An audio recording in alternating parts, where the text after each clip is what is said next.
ನಾಮಕ್ಕೆ ಸ್ತೋತ್ರವಾಗಲಿ. ಲೂಕನ ಬರೆದ ಸುವಾರ್ತೆ 2ನೇ ಅಧ್ಯಾಯ 25ನೇ ವಚನ.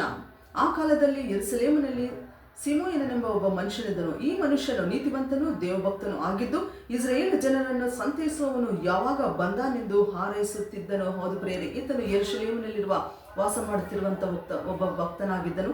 ಈತನು ಮಂದಿರದಲ್ಲಿ ದೇವರಿಗಾಗಿ ಯೇಸು ಕ್ರಿಸ್ತನ ಒಂದು ಬರವಣಿಗೆಗಾಗಿ ಎದುರು ನೋಡುತ್ತಾ ಇರುವಂಥ ಒಂದು ವ್ಯಕ್ತಿಯಾಗಿದ್ದನು. ಈತನು ದೈವಭಕ್ತನು, ನೀತಿವಂತನು, ಮತ್ತೆ ಪ್ರಾರ್ಥನಾ ಪರವನು, ಮತ್ತೆ ಆತ್ಮವನ್ನು ಹೊಂದಿದವನು ಆಗಿದ್ದು ಯೆರೂಸಲೇಮಿನ ಮಂದಿರದಲ್ಲಿ ದೇವರಿಗಾಗಿ ಕಾಯುತ್ತಿರುವಂಥ ಒಂದು ವ್ಯಕ್ತಿಯಾಗಿರುವುದನ್ನು ನಾವು ವಾಕ್ಯದಲ್ಲಿ ನೋಡುತ್ತೇವೆ.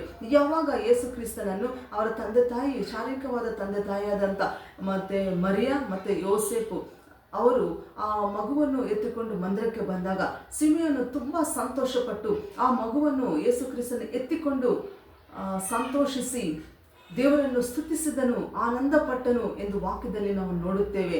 ಇಸ್ರಾಯೇಲ್ಯರನ್ನು ಕಾಪಾಡುವಂಥ ಒಬ್ಬ ವ್ಯಕ್ತಿ ಮೆಸ್ಸಿಯನು ಬಂದಿದ್ದಾನೆ ಅಂತ ತುಂಬಾ ಸಂತೋಷ ಪಟ್ಟನೆಂದು ವಾಕ್ಯದಲ್ಲಿ ನೋಡುತ್ತೇವೆ. ಹಾದು ಪ್ರಿಯರೇ, ಈ ದಿನ ನಾವು ಕೂಡ ಯೇಸು ಕ್ರಿಸ್ತನನ್ನು ನಾವು ಎತ್ತಿ ಹಿಡಿಯಬೇಕು.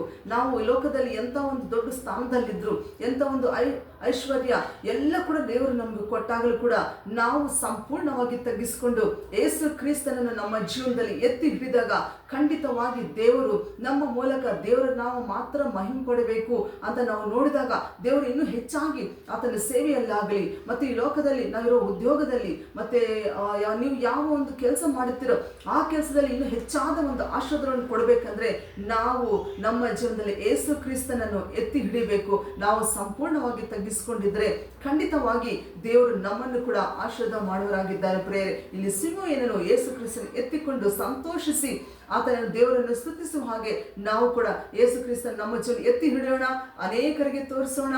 ಯೇಸು ಕ್ರಿಸ್ತನ ಒಂದು ಸುವಾರ್ತೆ ಅನೇಕರಿಗೆ ಹಂಚೋಣ, ಅನೇಕರನ್ನು ನರಕದಿಂದ ರಕ್ಷಿಸೋಣ. ದೇವರು ಈ ವಾಕ್ಯವನ್ನು ದೀವಿಸಲಿ. ಆಮೆನ್.